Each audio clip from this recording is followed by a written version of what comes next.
नमस्कार साथियों, आप सबका स्वागत है आपके अपने YouTube चैनल कॉमर्स वर्ल्ड। जैसा कि अपने पिछले वीडियो में हमने लीव रूल से रिलेटेड सेगमेंट की शुरुआत की थी, तो उसमें हमने जाना था कि बेसिकली लीव्स को दो पार्ट्स में डिवाइड किया जा सकता है।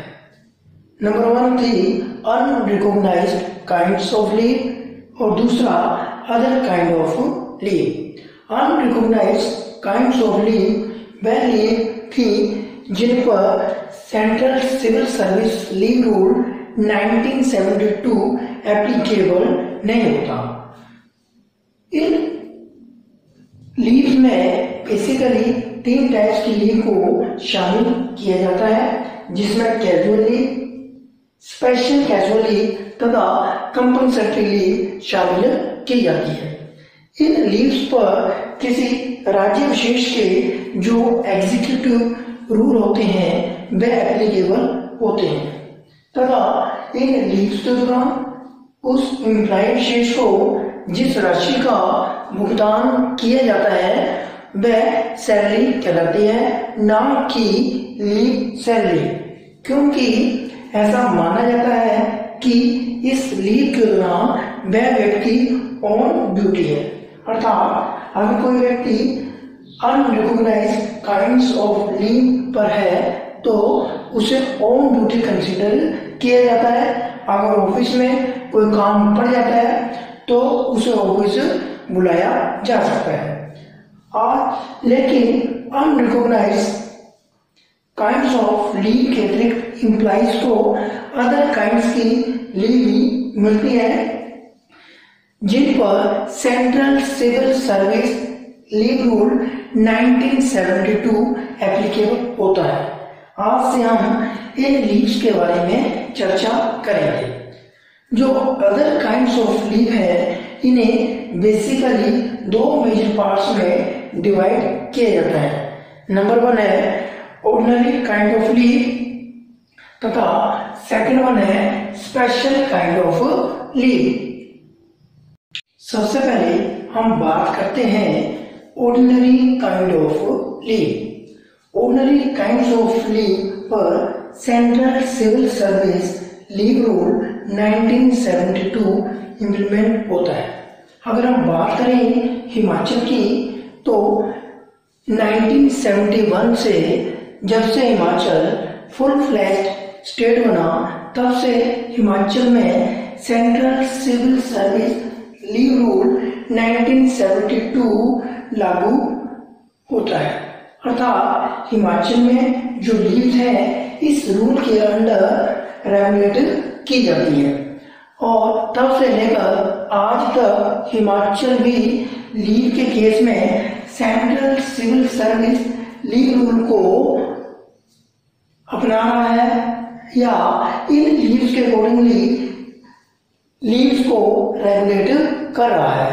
केवल एक्स्ट्रा ऑर्डिनरी लीव की बात करें तो उसमें हिमाचल प्रदेश ने अब central civil service leave rule में एक एडिशन किया है, जिसमें कि कोई भी government servant extra ordinary leave लेकर 5 साल के लिए जा सकता है तथा उस दौरान वह रोजगार का कोई और साधन ढूंढ सकता है, जिसके बारे में हम आने वाली नेक्स्ट वीडियो में चर्चा करेंगे। बात करें ऑर्डिनरी काइंड्स ऑफ लीव की तो इन्हें बेसिकली 5 पार्ट्स में डिवाइड किया जाता है। नंबर वन है अर्न लीव, सेकंड वन है हाफ पे लीव, थर्ड है कम्यूटेड लीव्स, फोर्थ है लीव नॉट ड्यू और फिफ्थ है एक्स्ट्रा ऑर्डिनरी लीव। अगर हम अर्न लीव की बात करें तो अर्न लीव को बेसिकली दो पार्ट्स में डिवाइड किया जा सकता है।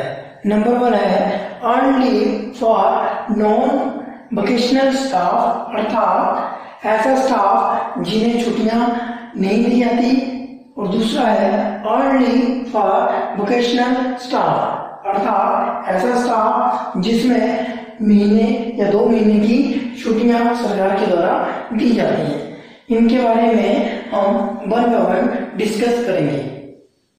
सबसे पहले हम बात करेंगे अर्न लीव की। जैसा कि इसके नाम से ही स्पष्ट है कि ऐसी लीव जो कि कमाई गई हो।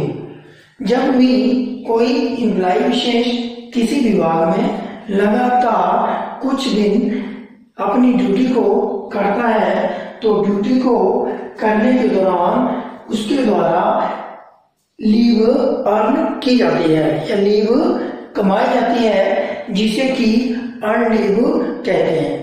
तो कहने का क्या अर्थ है कि अर्न लीव वह लीव है जो कि एम्प्लॉय विशेष के द्वारा ड्यूटी के दौरान काम करने के फलस्वरूप कमाई जाती है। तो सबसे पहले हम बात करेंगे earn leave for non vacation staff. तो नॉन वेकेशन स्टाफ का अगर कोई कर्मचारी लगातार 11 दिन अपनी ड्यूटी को करता है तो उसे 1 दिन की अर्न लीव दी जाती है। अर्थात 11 दिन लगातार ड्यूटी करने के दौरान एक एम्प्लॉय की जो 1 दिन की अर्न लीव बनती है। तो इसको ध्यान में रखते हुए अगर हम कैलकुलेट करें तो उसकी जो 1 मंथ की लीव बनती है वो बनती है 2.5 डेज। तथा अगर साल की बात करें तो एक नॉन वेकेशन स्टाफ को या एक नॉन वेकेशन विभाग में कार्य करने वाले कर्मचारी विशेष को 1 साल में 30 दिन की अर्न लीव दी जाती है। अर्थात अगर कोई एम्प्लॉय जनवरी से लेकर दिसंबर तक लगातार किसी विभाग विशेष में अपने कार्य को करता है तो उसकी 1 साल की 30 दिन की अर्न लीव बनती है, जो कि उसके लीव अकाउंट में क्रेडिट की जाती है। अब हम बात करें कि अर्न लीव कैसे क्रेडिट की जाती है। तो अर्न लीव को क्रेडिट करने के लिए हम कैलेंडर ईयर को 2 पार्ट्स में डिवाइड करते हैं। अर्थात कैलेंडर ईयर के 2 हाफ ईयर बनाए जाते हैं। जो फर्स्ट हाफ ईयर है वह 1 जनवरी से शुरू होता है तथा 30 जून को समाप्त होता है, और दूसरा हाफ कैलेंडर ईयर 1 जुलाई से शुरू होता है तथा 31 दिसंबर को समाप्त होता है। अर्न लीव हमेशा एम्प्लॉय के लीव अकाउंट में एडवांस में क्रेडिट की जाती है। अर्थात जो फर्स्ट हाफ ईयर है उसमें जो 15 दिन की उस एम्प्लॉय विशेष की कैजुअल लीव बनेगी वह 1 जनवरी को उसके लीव अकाउंट में क्रेडिट की जाती है, तथा जो सेकंड हाफ ईयर है और उसकी जो 15 दिन की अर्न लीव बनती है वह 1 जुलाई को उस एम्प्लॉय विशेष के लीव अकाउंट में क्रेडिट की जाती है। अर्न लीव के क्रेडिट की अगर हम बात करें तो अर्न लीव के क्रेडिट को ध्यान में रखते हुए हमारे सामने 2 प्रकार की कंडीशनें आ सकती हैं। नंबर 1 है full gross credit and proportionate credit. Full gross credit का अर्थ है कि अगर कोई एम्प्लॉय किसी विभाग विशेष में 1 जनवरी से लेकर 31 दिसंबर तक अपनी सर्विस देता है तो उसे उस साल के लिए 15 + 15 अर्थात कुल 30 दिन की अर्न लीव दी जाएगी। अब बात करते हैं proportionate credit of earn leave. Proportionate earn leave के क्रेडिट की कंडीशन हमारे सामने 3 सिचुएशन में आ सकती है। जब कोई एम्प्लॉय साल के मध्य में किसी विभाग विशेष में ज्वाइन करता है तब, या जब कोई एम्प्लॉय किसी विभाग से साल के किसी मंथ में रिटायर हो जाता है या किसी एम्प्लॉय की साल के किसी मंथ के बीच में डेथ हो जाती है। तो जैसा कि हमने पहले चर्चा की कि किसी भी एम्प्लॉय को 2.5 दिन की अर्न लीव तभी दी जाती है अगर वो 1 मंथ अपनी फुल सर्विस को देता है। अर्थात अगर कोई एम्प्लॉय 1 मंथ कंप्लीट ड्यूटी करता है तो उसकी 2.5 दिन की अर्न लीव बनती है। यहाँ पर 1 मंथ का अर्थ है कि उस महीने की पहली तारीख जो कि फॉरनून से शुरू होगी और उस महीने की अंतिम तारीख जो कि आफ्टरनून तक पर जाकर समाप्त होगी के दौरान वह अपनी ड्यूटी को परफॉर्म करता है। मान लो कोई एम्प्लॉय 1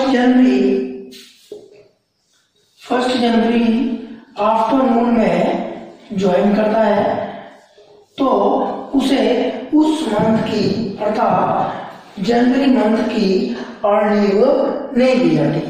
मान लो एक कंडीशन और आती है, मान लो कोई एम्प्लॉय 30 जून फॉरनून को रिटायर हो जाता है या उसकी डेथ हो जाती है तो इस केस में भी उस एम्प्लॉय को उस मंथ की अर्न लीव नहीं दी जाएगी। तो कंक्लूजन ये निकला कि किसी भी एम्प्लॉय को उस मंथ की अर्न लीव लेने के लिए उस फुल मंथ में ड्यूटी करनी पड़ेगी। प्रोपोर्शनेट अर्न लीव को हम एक दूसरे मेथड की सहायता से भी कैलकुलेट कर सकते हैं। उसके लिए हम जो कंप्लीट मंथ है उसे 5/2 से मल्टीप्लाई करते हैं। मान लो कोई एम्प्लॉय 3 महीने लगातार सर्विस करता है अर्थात उसका 1 कैलेंडर मंथ कंप्लीट होता है, दूसरा कैलेंडर मंथ कंप्लीट होता है, तीसरा कैलेंडर मंथ कंप्लीट होता है, वह टोटल 3 कैलेंडर मंथ कंप्लीट करता है तो उसकी अर्न लीव इस ढंग से कैलकुलेट की जाएगी 3 into multiply by 5 divided by 2। तो उसकी टोटल अर्न लीव बनी वो बनी 15/2। अर्न लीव को कभी भी राउंड ऑफ नहीं किया जाता है। अब हम चर्चा करेंगे अर्न लीव के एक्यूमुलेशन के बारे में। जैसा कि हमने अनरिकॉग्नाइज्ड लीव के केस में देखा कि अगर हम उन लीव्स को 1 साल के अंदर अवेल नहीं करते हैं तो वह लैप्स हो जाती है, बट अर्न लीव के केस में ऐसा नहीं है। अर्न लीव के केस में जो 1 साल की अर्न लीव है वह ईयर बाय ईयर एक्यूमुलेट होती रहती है और ये मैक्सिमम 300 डेज तक एक्यूमुलेट होती है। अर्थात अगर कोई एम्प्लॉय लगातार सर्विस करता रहता है और हर साल उसे 30 अर्न लीव मिलती रहती है तो उसकी ये अर्न लीव उसके पूरी सर्विस में मैक्सिमम 300 दिन तक एक्यूमुलेट की जाती है। जैसे ही उसकी ये लीव 300 डे तक पहुंचती हैं और उसके बाद वह फिर लीव को अर्न करता है तो हाफ ईयरली उसकी ये अर्न लीव अकाउंट में 300 प्लस ब्रैकेट के अंदर 15 लिखकर क्रेडिट की जाती है और ये 15 डेज की लीव उसे विद इन 6 मंथ अवेल करनी होती है। अगर वह उस 6 मंथ या हाफ ईयर में उन लीव्स को अवेल नहीं करता है तो उसकी ये 15 डेज की जो अर्न लीव है ये लैप्स हो जाती है। अर्थात 300 दिन के बाद जितनी भी अर्न लीव है वह 15 + 15 करके ऐड की जाती हैं और इन 15 लीव्स को हाफ ईयरली ही अवेल करना होता है। अगर वह ऐसा नहीं करता है तो ये एक्स्ट्रा 15 डेज जो कि 300 से ज्यादा है ये लैप्स हो जाती हैं। अब हम बात करेंगे ज्वाइनिंग टाइम में किसी कर्मचारी को एक स्टेशन से दूसरे स्टेशन में जाने के लिए जो टाइम दिया जाता है, क्या उस टाइम को अगर वह अवेयर नहीं करता है तो क्या उसे अर्न लीव के अकाउंट में ऐड किया जा सकता है या नहीं? तो इसका आंसर है हाँ, लेकिन उसके ज्वाइनिंग टाइम को अर्न लीव में ऐड करने के लिए सबसे फर्स्ट जो कंडीशन ये है कि उसके ऑर्डरों में ये बिल्कुल क्लियरली लिखा होना चाहिए कि इस एम्प्लॉय विशेष को अर्जेंटली ज्वाइन करना पड़ेगा without awaring the joining time. दूसरा, उसकी जो फैमिली है उसके साथ शिफ्ट नहीं करती है, लेकिन उसके इस ज्वाइनिंग टाइम को अर्न लीव में मैक्सिमम 300 डेज तक ही ऐड किया जा सकता है। अगर उसकी जो अर्न लीव है 300 डेज से ऊपर हो चुकी है और उसका ज्वाइनिंग टाइम 10 दिन का है तो इन 10 दिन को उसके अर्न लीव अकाउंट में ऐड नहीं किया जाएगा, ना ही इन ज्वाइनिंग लीव टाइम की लीव को 300 + 10 लिखकर अर्न लीव अकाउंट में दिखाया जाएगा। तो इसका अर्थ यह है कि ज्वाइनिंग टाइम की लीव्स को अर्न लीव में तभी ऐड किया जा सकता है अगर वो 300 डेज से कम है। अगर ज्यादा है तो इन लीव्स को ऐड नहीं किया जाता है। अब हम बात करेंगे अर्न लीव के स्पेल के बारे में, अर्थात कोई भी एम्प्लॉय एक स्पेल में मैक्सिमम कितनी अर्न लीव ले सकता है। तो कोई भी एम्प्लॉय एक स्पेल में मैक्सिमम 180 दिन की अर्न लीव लगातार ले सकता है। इससे ज्यादा अर्न लीव वह नहीं ले सकता। लेकिन अगर कोई क्लास 1 या क्लास 2 गवर्नमेंट सर्वेंट है तो वह मैक्सिमम 240 डेज की अर्न लीव ले सकता है, लेकिन कंडीशन ये है कि वह इन लीव्स को आउटसाइड इंडिया में अवेल करना चाहता है।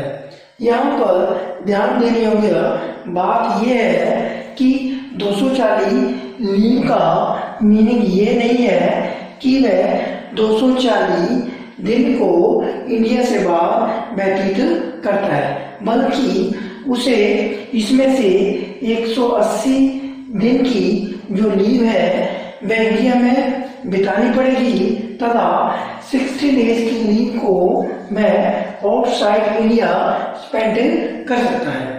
हम बात करते हैं लीव इन कैशमेंट की। जैसे कि हमने पहले चर्चा की कि अर्न लीव साल दर साल ऐड होते रहती हैं, तो सर्विस के अंत में किसी भी व्यक्ति के या किसी भी गवर्नमेंट सर्वेंट के अकाउंट में जितनी भी अर्न लीव बची होती हैं उन्हें वह कैश में कन्वर्ट करवा लेता है, अर्थात उसके बदले उसे कैश की पेमेंट की जाती है, जो कि उसकी रिटायरमेंट के समय उसके जो बेसिक है प्लस जो अलाउंसेस है उनके बराबर होती है। इसके अलावा कोई भी व्यक्ति अर्न लीव को रिटायरमेंट से पहले भी इन कैश करवा सकता है। वह किस कंडीशन में? जब वह एलटीसी लेना चाहता है, जब वह लीव ट्रैवल कंसेशन के लिए जाना चाहता है, तब भी कोई व्यक्ति अपनी अर्न लीव को कैश में कन्वर्ट करवा सकता है। जैसे कि हम जानते हैं कि किसी भी गवर्नमेंट सर्वेंट को 4 साल में 2 बार एलटीसी मिलता है और सरकार उस एलटीसी पर जाने के लिए जाने और आने का किराया ही रिम्बर्स करती है और उस व्यक्ति विशेष को अगर और पैसे की जरूरत पड़ती है तो वह इस जरूरत को अपनी अर्न्ड लीव को कैश में कन्वर्ट करके पूरा कर सकता है। लेकिन एक स्पेल में अर्थात 1 साल के एलटीसी में मैक्सिमम वह 10 डेज की अर्न्ड लीव को ही कैश में कन्वर्ट कर सकता है और अपने सर्विस के पूरे कैरियर में एलटीसी के लिए मैक्सिमम वह 16 डेज की अर्न्ड लीव को कैश में कन्वर्ट कर सकता है और उसके ये जो 16 डेज है या उसने जितनी भी अर्न्ड लीव एलटीसी के रूप में कैश में कन्वर्ट की है उन्हें 300 डे में से लेस कर दिया जाता है और उसकी रिटायरमेंट के समय जो उसकी लीव की पेमेंट की जाएगी अर्थात जो अर्न लीव को इन कैश किया जाएगा वो 300 माइनस एलटीसी लीव को लेस करके जो लीव आएंगी उनकी उसे पेमेंट की जाएगी। तो आज हमने अर्न लीव के बारे में जाना कि अर्न लीव क्या होती है तथा वह कितने प्रकार की हैं और उन पर कौन कौन से प्रोविजन लागू होते हैं तथा अर्न लीव को लेने तथा उन्हें क्रेडिट करने की प्रोसेस क्या है। अगर आपको हमारी जानकारी अच्छी लगी तो उसे लाइक और शेयर करें तथा हमारे चैनल को सब्सक्राइब करें। धन्यवाद।